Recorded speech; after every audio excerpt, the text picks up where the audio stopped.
नमस्कार, आप देख रहे हैं हिंदुस्तान मेल न्यूज और आइए रुक करते हैं आज की खबरों की ओर। विवाद मामले में कैलाश विजयवर्गीय का बयान, अगर मिल गए तो उल्टा लटकाकर घुमाऊंगा। इंदौर में कनाडा में हो रही हिंसा का विरोध, कांग्रेस ने पीएम जस्टिन ट्रूडो मुर्दाबाद लिखे पोस्टर सड़कों पर लगाए। यात्रियों ने फैलाई गंदगी, निगम ने बस संचालकों का बनाया चालान, बस संचालक से 5,000 का जुर्माना किया वसूल। आरआर गेट में घुसे सस्पेंड पोस्टल स्टैंड से आईबी करेगी पूछताछ, मार्कोस कमांडो इंटेलिजेंस ब्यूरो के आईडी मिले। मंगलवार को हुई नगर निगम में जनसुनवाई में 23 आवेदन हुए प्राप्त। इंदौर में विभिन्न राज्यों और जिलों से आ रहा मादक पदार्थ, पुलिस की कार्रवाई में हो रहे कई खुलासे, नारकोटिक विभाग द्वारा मंदसौर के रहने वाले युवक को पकड़ा गया। शेयर मार्केट में हुआ नुकसान तो बन गया अपराधी, झपट्टा मारने लगा, महिलाओं के गले से चेन और मंगलसूत्र छीने। दीपावली पर पटाखे फोड़ने को लेकर हुए विवाद पर मध्य प्रदेश के कैबिनेट मंत्री कैलाश विजयवर्गीय ने नाराजगी जताई। तीखी प्रतिक्रिया व्यक्त करते हुए मंत्री ने कहा कि शांति भंग करने वाले तत्वों से सख्ती से निपटा जाएगा। बता दें, बीजेपी के वरिष्ठ नेता विजयवर्गीय ने उपद्रवियों को चेतावनी देते हुए कहा, अगर वे मेरे हाथ लग जाए तो मैं उन्हें उल्टा लटका दूंगा और पूरे शहर में घुमाऊंगा। इस शहर में कोई अशांति नहीं फैला सकता। इंदौर 1 से विधायक ने दावा किया कि इस मामले में प्रशासन बहुत सक्रियता से काम कर रहा है, लेकिन अगर ऐसा लगता है कि हमें भी इसमें शामिल होने की जरूरत है तो हम पीछे नहीं हटेंगे। हम इस शहर के लिए कुछ भी कर सकते हैं। विजयवर्गीय पीड़ित परिवार से भी मिले। उनसे क्षेत्र की एक महिला ने कहा कि हमें डराया जाता है। इस पर मंत्री ने कहा कि अब किसी की हिम्मत नहीं होगी। पीड़ित परिवारों से मिलने के लिए हिंदू संगठनों के लोग भी पहुंचे थे। इलाके में अप्रिय स्थिति निर्मित न हो, इसके लिए एहतियात के लिए फोर्स भी तैनात किया गया है। मैं अभी देख रहा हूँ प्रशासन काफ़ी सक्रिय है और प्रशासन कार्रवाई करेगा, और यदि इसमें सही चेहरा आइडेंटिफाई नहीं हुए तो फिर मैं भी देखूंगा कि इंदौर में कौन अशांति फैलाता है। मेरे हाथ लग गया ना तो उल्टा लटका के शहर में घुमाऊंगा मैं। इस शहर में कोई अशांति नहीं फैला सकता है। इंदौर में प्रति मंगलवार को होने वाली पुलिस की जनसुनवाई में इस मंगलवार को पूरा परिसर बदला सा नजर आया। इस बार फिर से नवागत पुलिस कमिश्नर संतोष सिंह ने जनसुनवाई की कमान संभाल रखी थी और शिकायतकर्ता को पहले वह सुनते थे और उसके बाद अधिकारियों को दिशा निर्देश भी देते नजर आए। दरअसल इस बार भी पुलिस जनसुनवाई में पुरानी जनसुनवाई की तरह ही पारिवारिक विवाद, जमीनी विवाद से लेकर तमाम मसले पर पुलिस के समक्ष रखे गए, लेकिन जनसुनवाई इस बार काफी अलग नजर आई। इस जनसुनवाई की पूरी कमान पुलिस कमिश्नर संतोष सिंह द्वारा संचालित की गई और इसमें शिकायतकर्ता सीधे पुलिस कमिश्नर से मुलाकात कर रहा था। उसके बाद संबंधित थाने के अधिकारी को शिकायत ट्रांसफर की जा रही थी और प्रत्येक शिकायत पर बारीकी से जांच पड़ताल कर कार्रवाई के दिशा निर्देश पुलिस कमिश्नर द्वारा दिए गए हैं। इन तमाम तथ्यों के बाद उनका हल निकालने पर पुलिस कमिश्नर ने जोर दिया है कि सुरक्षा को सड़क पे हर व्यक्ति का चलने का अधिकार होता है, तो सड़क पे अब कोई भी व्यक्ति ऐसी कोई चीज़ कार्रवाई नहीं कर सकता जिससे कि सामान्य लोगों को आवागमन में असुविधा हो, उनकी सुरक्षा को खतरा उत्पन्न हो। तो उसके दृष्टिगत कार्रवाइयाँ चल रही हैं और उसमें ये कार्रवाई की गई थी। और जैसा मैंने कहा कि महिलाओं के, बच्चों के और अन्य जो लोग हैं उनका भी चलने का उस पर वो है, उनकी सुरक्षा को अगर किसी के उससे बाधित होगा या बाधा आएगी तो वो कार्रवाई की जाएगी। इंदौर की कनाडिया पुलिस ने एक ऐसे शातिर चैन लुटेरे को पकड़ने में सफलता हासिल की है जो कि इंदौर की डीएवीवी से एमबीए की पढ़ाई कर शेयर मार्केट में नुकसान हो जाने से चैन स्नैचर बन गया और 2 थाना क्षेत्र में सुनसान जगहों पर सिर्फ महिलाओं को टारगेट कर 3 जगह चैन स्नैचिंग की घटना को अंजाम देकर फरार हो जाता था। आरोपी के कब्जे से लूटे गए 13 लाख रुपए के 13 मंगलसूत्र और चोरी किए हुए मोबाइल जब्त किए गए हैं। दरअसल फरियादी सर्वसंपन्न नगर की कनाडिया पुलिस को शिकायत मिली थी कि शाम करीब 6 बजे पैदल अपने घर जा रही थी कि तभी जुपिटर स्कूटी पर सवार एक अज्ञात व्यक्ति मेरे गले में पहना मंगलसूत्र झपट्टा मारकर भाग गया। वहीं पुलिस ने तुरंत आरोपी को पकड़ने के लिए टीम गठित की और घटनास्थल और उसके आसपास के सीसीटीवी फुटेज खंगाले गए, जिसमें एक बार फिर सीसीटीवी पुलिस के लिए कारगर साबित हुई और उसी सीसीटीवी की मदद से पुलिस ने आरोपी को गिरफ्तार कर लिया। वहीं पकड़ाए आरोपी का नाम महेश हरि सिंह है और वहीं उसने बताया कि एमबीए की पढ़ाई इंदौर के डीएवीवी से पूरी की और शेयर मार्केट में भारी नुकसान हो जाने से परेशान चल रहा था, जिस कारण महिलाओं को सुनसान जगह पर चैन स्नैचिंग की घटना को अंजाम देना शुरू कर दिया। इसके साथ ही आरोपी वाहन चोरी की घटना को भी अंजाम दे चुका है। पुलिस ने आरोपी के कब्जे से लूटे हुए 13 सोने के मंगलसूत्र बरामद किए हैं। बहरहाल पुलिस द्वारा अन्य चैन स्नैचिंग और वाहन चोरी की घटना के बारे में पूछताछ कर रही है। के द्वारा रिपोर्ट किया गया था कि वह जब जा रही थी तो एक अज्ञात व्यक्ति एक स्कूटी पर आया और उसकी जो मंगलसूत्र था उसको छीन करके लेकर गया था।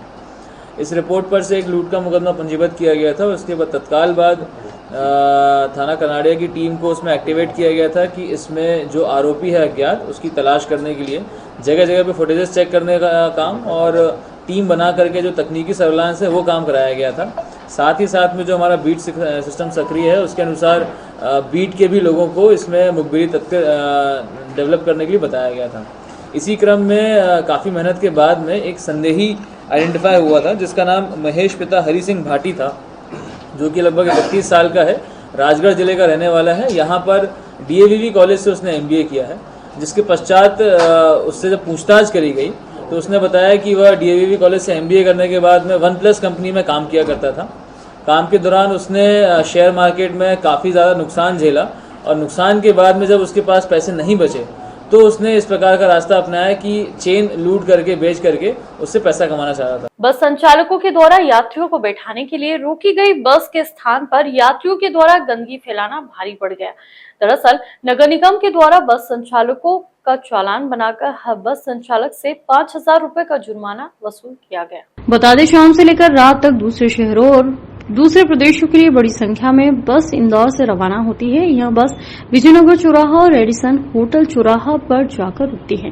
इन दोनों स्थानों से बस के द्वारा पूर्व से ही टिकट बुक करवा लेने वाले सवारी को बैठाने का काम किया जाता है। इसके लिए इन दोनों स्थानों पर बसों का कम से कम 15 मिनट का स्टॉपेज रहता है। बस के इस स्टॉपेज के दौरान इन स्थानों पर बस में सवार यात्रियों के द्वारा गंदगी फैला दी जाती है। इस बारे में शिकायत मिलने पर नगर निगम के अपर आयुक्त अभिलाष मिश्रा के द्वारा कल रात रिंग रोड पर खासतौर पर एडिसन होटल चौराहा पर निगम की टीम को जांच करने के लिए भेजा गया। इस टीम के द्वारा जब जांच की गई तो यह देखा गया कि यात्रियों के द्वारा चौराहे के आसपास के क्षेत्र में काफी गंदगी फैलाई जा रही है। इस स्थिति को देखकर नगर निगम के द्वारा वहां स्टॉप लेने वाली बसों के संचालक का चालान बनाकर हर बस संचालक से 5,000 का जुर्माना वसूला गया। इसके साथ ही बस संचालकों को यह जिम्मेदारी सौंपी गई है कि आपकी अगर बस रुकी तो आपको अपने यात्रियों को यह बताना है कि सड़क पर कचरा नहीं फेंके और गंदगी नहीं करे। यदि यात्रियों के द्वारा यह गलती की जाती है तो बस संचालक को ही जुर्माना भरना पड़ेगा। अभी इसी क्रम में जो बसेस हैं जो कि आप देखेंगे विजयनगर चौराहे पे और रेडिसन के सामने जो यात्रियों वहाँ से उसको बस को लेते हैं, वहाँ पे यात्रियों द्वारा और बस के संचालकों द्वारा खिड़की से बाहर कुछ गुटखे के पैकेट, चिप्स के पैकेट फेंक दिए जाना, अपनी जिम्मेदारियों का निर्वहन नहीं करते। आमतौर पे ये बसेस बाहर की रहती है तो कई बार वो उनको इंदौर की तारसी से भी अवेयर नहीं रहते। तो इसी क्रम में कल भी रात में वहाँ पे कार्रवाई की गई और इसी तरह निरंतर कार्रवाई बसेस के खिलाफ जारी रहेगी। कल भी 5-5 हज़ार के सभी बस के चालान काटे गए और ये अवेयर भी कराया गया कि आपको डस्टबिन रखना है अंदर, और जो यात्री आ रहे हैं उनको भी बस संचालक कंडक्टर के माध्यम से अवेयर कराएं कि आपको कचरा बाहर नहीं फेंकना, कचरा यदि फेंकना है तो जो बस के अंदर डस्टबिन है वो फेंकना है। और जहाँ से बसेस वो लेते हैं विजयनगर चौराहा के आसपास, वहाँ पे लिटर बिन की भी व्यवस्था कर दी गई। यदि किसी को उपयोग करना है तो लिटर बिन में कचरा फेंके और वहाँ से हम कचरा नियमित रूप से उठा लिया करेंगे। इंदौर में मंगलवार को कांग्रेस ने कनाडा में हो रही हिंसा और भारतीय मूल के लोगों पर हो रहे हमलों के खिलाफ अनोखा विरोध प्रदर्शन किया। कांग्रेस ने इंदौर की सड़कों पर कनाडा के प्रधानमंत्री जस्टिन ट्रूडो के पोस्टर लगाए। पोस्टर पर जस्टिन ट्रूडो मुर्दाबाद लिखा हुआ है।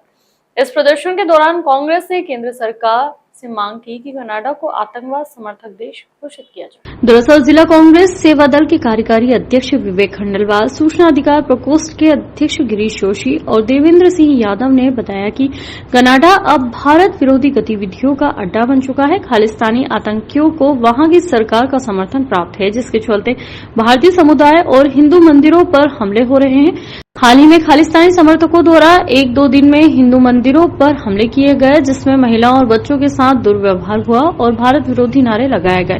कांग्रेस ने इंदौर के प्रमुख चौराहों पर ट्रूडो के पोस्टर लगाकर जनता को यह संदेश दिया कि वह इस मुद्दे पर ध्यान दे। कांग्रेस का कहना है कि केंद्र सरकार को तत्काल कनाडा को आतंकवादी समर्थक राष्ट्र की सूची में शामिल करना चाहिए और वहां रह रहे भारतीयों की सुरक्षा सुनिश्चित करनी चाहिए। इंदौर के राजा रमन्ना प्रगति प्रौद्योगिकी केंद्र में सोमवार को पोस्ट ऑफिस से सस्पेंड पोस्टल असिस्टेंट अवैध तरीके से घुस गया।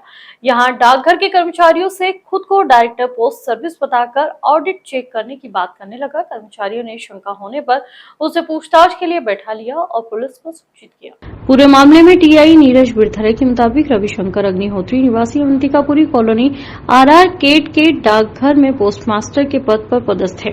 उनकी शिकायत पर रूपक पंथी पुत्र आलम चंद्र पंथी निवासी एमआईजी अलकापुरी पर 319-2, 336-3, 344-2 BNS 2023 में केस दर्ज किया गया था। रवि ने बताया कि सोमवार को सुबह 10 बजे के करीब रूपक पंथी डाकघर में आया। उसने खुद को डायरेक्टर पोस्टल सर्विस बताते हुए ऑडिट चेक करने की बात कही। रवि ने रूपक से परिचय पत्र मांगा, लेकिन उसने देने से इनकार कर दिया। इसके बाद रवि ने सहायक अधीक्षक धर्मेंद्र ठाकुर को कॉल किया। उन्होंने बताया कि रूपक पंथी नाम का कोई व्यक्ति डायरेक्टर पोस्टल सर्विस में नहीं है। उसके बारे में पता चला कि वह पोस्ट असिस्टेंट के पद से सस्पेंड है और उसके खिलाफ विभागीय जांच चल रही है। हर मंगलवार को होने वाली नगर निगम जनसुनवाई में 23 आवेदन प्राप्त हुए, जिसमें लोग भवन अनुज्ञा को लेकर भी लोग जनसुनवाई में पहुंचे। कुछ कॉलोनी के मामले में जनसुनवाई में आए। वहीं प्रधानमंत्री आवास योजना के विलास परिसर के लोग भी ड्रेनेज और पानी की समस्या को लेकर पहुंचे। वहीं रहवासी क्षेत्र में रहे अवैध हॉस्टल को लेकर लोगों ने शिकायत भी करी और वहां पर अवैध निर्माण किया जा रहा है, जिस पर रोक लगाई जाए। कुछ लोग पेंशन को लेकर भी पहुंचे, जहां नगर निगम आयुक्त ने समस्याओं को सुनते हुए कार्रवाई के उचित दिशा निर्देश जारी किए। देखिए, जनसुनवाई में कुल 23 आवेदन आए थे हमारे पास। इसमें भवन अनुज्ञा संबंधी शिकायतें हैं कि कहीं पर किसी ने छज्जा बढ़ा लिया या किसी ने बैकलिन पे वो कर दिया अतिक्रमण, तो हम लोग उनकी जाँच कर रहे हैं, कार्रवाई भी करेंगे। कुछ कॉलोनी संबंधी शिकायतें भी हैं जिनका हम लोग जाँच कर रहे हैं कि पुलिस में शायद एफआईआर दर्ज नहीं हुई है, तो हम लोग इसमें पुलिस से संपर्क करके कॉन्टेक्ट करके इसमें एफआईआर भी दर्ज कराएंगे पूरी तरह से। और बाकी हमारे प्रधानमंत्री आवास योजना के कुछ रहवासी भी आए थे जिन्होंने ये पॉइंट बताया कि उनके यहाँ कुछ हैंडओवर अभी, चूँकि नगर निगम जब तक रहवासी संघ उसको टेक ओवर नहीं करता तब तक नगर निगम वहाँ मेंटेनेंस करता है, सारी सुविधा देता है। अब चूँकि उनका समय पूर्ण हो गया है तो रहवासी संघ को उसका टेक ओवर करके अपनी सब सुविधाएं खुद अपने आप को देनी होंगी। इंदौर का नारकोटिक विभाग द्वारा मुखबिर की सूचना के आधार पर 2 युवकों के पास से 45 ग्राम मादक पदार्थ जब्त किया गया है, जिनके अंतर्राष्ट्रीय स्तर पर लाखों रुपए कीमत बताई जा रही है। पकड़ाए युवक के साथ मंदसौर का रहने वाला एक युवक भी पुलिस ने गिरफ्तार किया है। पूरे मामले में जानकारी देते हुए नारकोटिक विभाग के डीआईजी महेश चंद्र जैन द्वारा बताया गया कि मुखबिर की सूचना के आधार पर चंदननगर क्षेत्र में घेराबंदी करते हुए मंदसौर के रहने वाले आसिफ और चंदननगर क्षेत्र के रहने वाले जावेद नामक दोनों युवकों को पकड़ा गया है, जिनके पास से 45 ग्राम मादक पदार्थ जब्त किया गया है। फिलहाल पुलिस दोनों पकड़े युवकों से मादक पदार्थ को लेकर पूछताछ में जुटी हुई है और वह यह मादक पदार्थ किसे सप्लाई करने के लिए आए थे। बताया जा रहा है कि छोटी छोटी पुड़िया बनाकर यह मादक पदार्थ शहर के विभिन्न क्षेत्रों में भेजा जाता था। मादक पदार्थ की डिलीवरी देने के लिए खड़े हैं। मुखबिर की सूचना पर मुखबिर ने जो हुलिया बताया था, उप निरीक्षक कविता अपनी टीम के साथ वहाँ पहुंची और जब जिस जगह मुखबिर ने बताया वहाँ पर उनको 2 युवक दिखे। उसको टीम ने घेर कर अपना परिचय दिया, अपनी तलाशी दी और उनकी तलाशी लेने पर उनके कब्जे से 45 ग्राम एमडी जब्त करी। एक आरोपी आसिफ मूलता मंदसौर का रहने वाला है और जावेद चंदन नगर का निवासी है।